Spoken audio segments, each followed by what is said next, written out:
Ben Haapapuro, one of those players who I remember reporting on you a while ago. Yeah, I think let's admit it. Probably the first time I saw my name in one of your articles was probably 2007. Yeah, exactly. So a while ago, and we were just joking about it. You don't seem to have aged. You are still moving fast and in great shape, and so that's great. You're. I don't know if you had any doubts at your woefully advanced age about how you'd be able to keep up, and there's no problem at all. Yeah, I've been feeling great. One of the, like when you first reported on me in 2007, I was 25, and my 20s just playing rugby, traveling the world. Yeah. And it's one of the reasons why I call my third life crisis. At 30, right around 30, I bought my first house, RV, motorcycle, and joined the Air Force with all in like 6 months. So like, I feel like the U.S. has given so much to me. And at 30, I was like, all right, it's time to stop wasting my degree, join something that's bigger, better, and give back to this great country. That's great. And another reason why I wanted to join, because I wanted to keep challenging myself mentally and physically. So what other way than join the military, learning new things?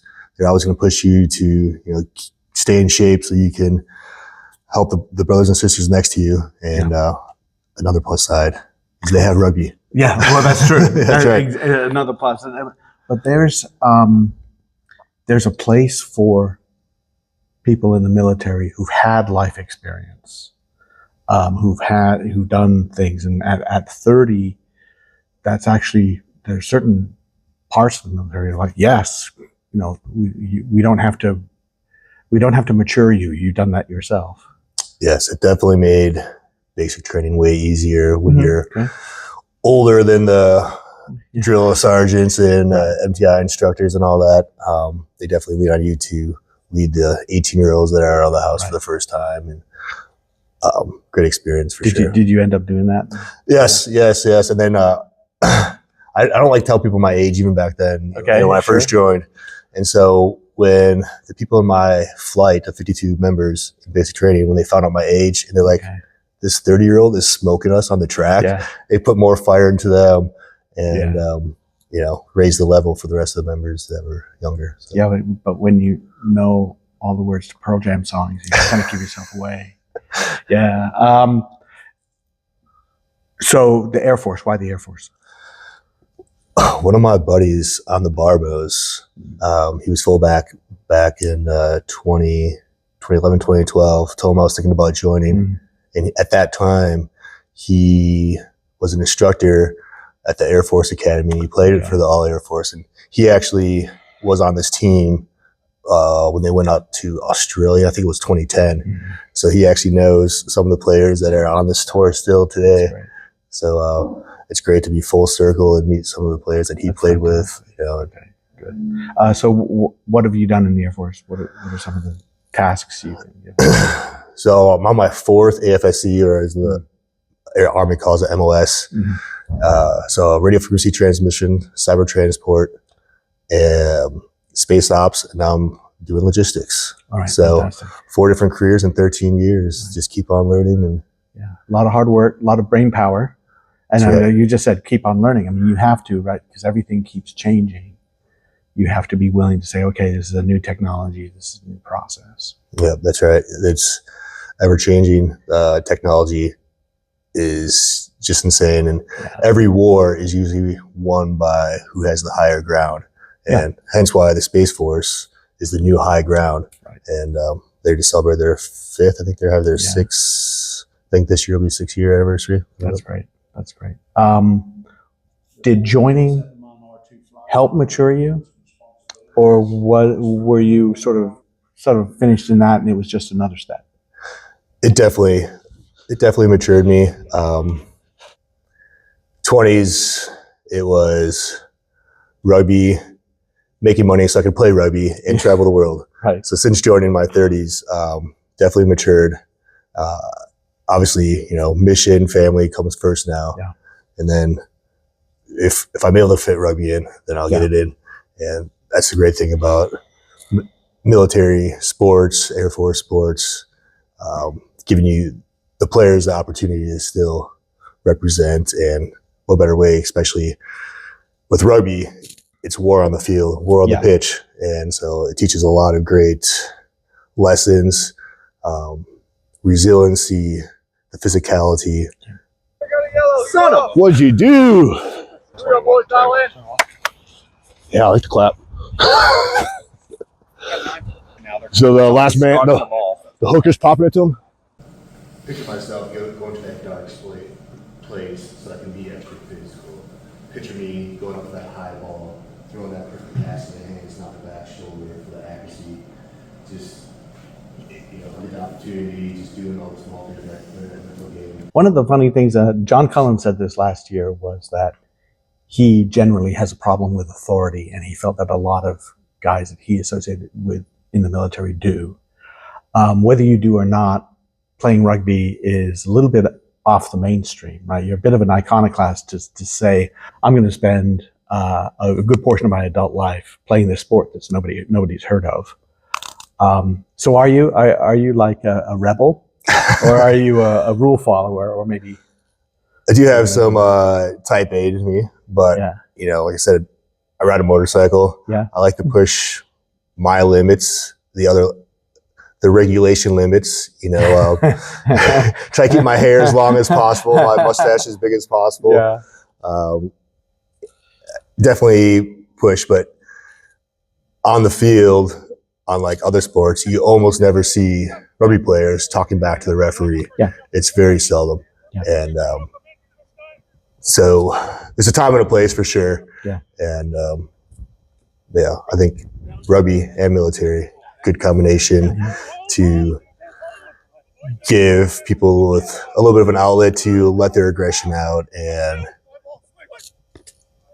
that, I don't know, just that manliness where even my wife sees it. Like, I'm in a better mood when I'm able to play rugby. Oh yeah. Like, no, absolutely. And you can channel some of that aggression, the testosterone and stuff like that, and find an outlet for it. And just say, okay, I did that, but in a constructive way. Exactly. Yeah. If you like the work that we do, go to Golf Rugby Report /support GRR and donate to help us keep all our content in front of paywalls. And also support our sponsors. Irish Rugby Tours. Go on tour. Expand your horizons. They'll make it happen for you. The U.S. Rugby Foundation, which supports grassroots rugby around the United States and also helps elite opportunity. Panther Rugby Academy, in which you can pursue elite playing opportunities. The Crusaders magic can come from New Zealand to you in the United States. The Crusaders program is touring the United States, helping grow the game, but also they are opening themselves up for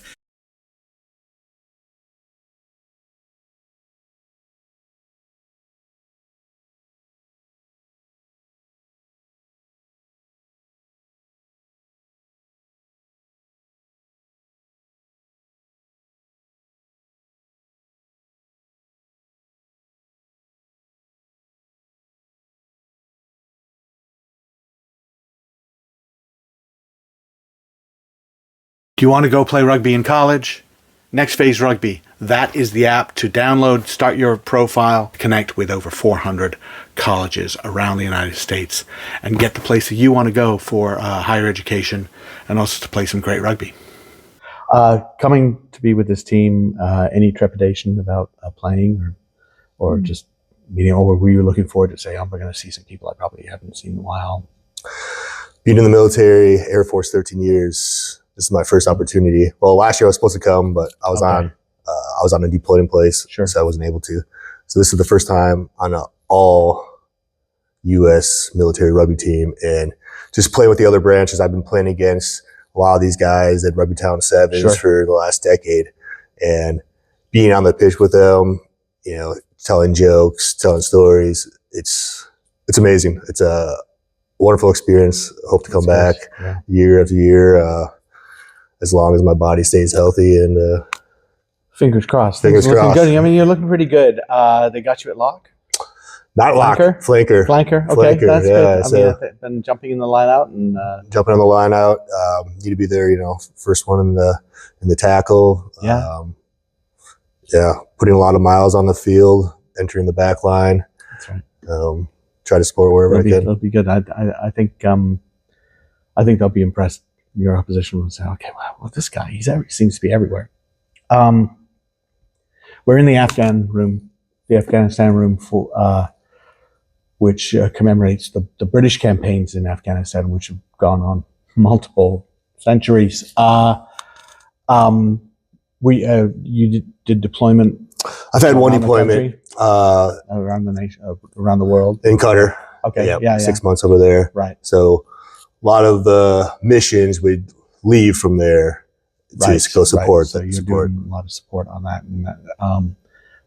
but that's one of the things about the U.S. military. Every generation has every generation of the military has something that defines them. Whether it's something like Vietnam, which had its negative aspects, or World War II, which had its heroic aspects, which of course glossed over, like the PTSD and things like that all service people can suffer from. I know the GWOT was more like, and I don't know if you can speak to this, people it was constant, right? The thing about, say, World War II, World War I, you might be in the front lines, but you might then go back. Whereas this was a constant frontline campaign for 15, 20 years. So that's a little different. Yeah. Lucky for me, I never had to work be in the front line. Out there supporting, making sure they had the comms to do their missions. So when I was in Qatar, I was supporting, I think 78% of the comms in that AOR came through my building. Sure. So there was pressure there, right? Yep. Yeah. 24/7 mission. Yeah.